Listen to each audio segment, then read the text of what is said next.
They called her a temptress, a queen, and a traitor. But who was Anne Boleyn, really? Before we uncover the rise and brutal fall of one of history's most misunderstood women, if you love gripping stories from the past with power, betrayal, and mystery, then hit that subscribe button right now. You'll get a brand new story like this every single day.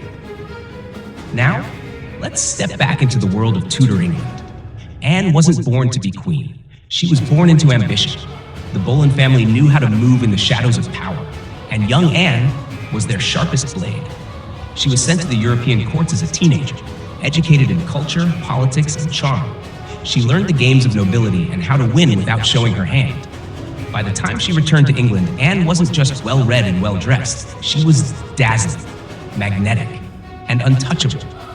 That's when King Henry VIII noticed her. He wanted her. But Anne said no, she would not be his mistress. She would not be forgotten. That no rewrote history. Henry's desire for Anne became obsession. He tore England from the Catholic Church, shattered centuries of tradition, and cast aside his wife of 20 years, all for Anne.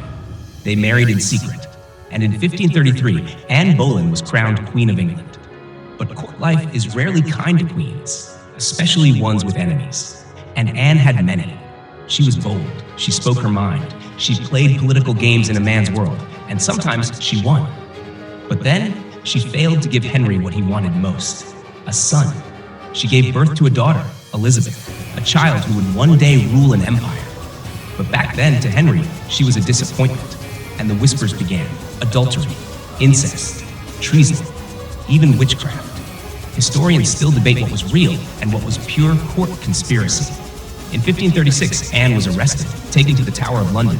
She was tried in front of her enemies and condemned before the trial even began. 5 men were executed, including her own brother. And then, it was her turn. May 19th, Anne Boleyn walked calmly to the scaffold, wearing a simple gray gown, eyes forward, back straight, head high. She spoke to the crowd, not in fear, but in loyalty. "I die a faithful woman to my king," she said, and moments later, she was gone. But history was not done with Anne Boleyn, because her daughter, Elizabeth, would grow to become the most powerful queen England had ever known. Anne's bloodline shaped an era. Her name became a symbol. She was called a sinner, a saint, a schemer, a scapegoat. So who was she? A victim of power? A woman ahead of her time? Or the architect of her own fall? You decide. If her story moved you, then like, share, and subscribe. You'll get stories like this every day. Real history told like legend, because the echoes of the past still whisper through the present.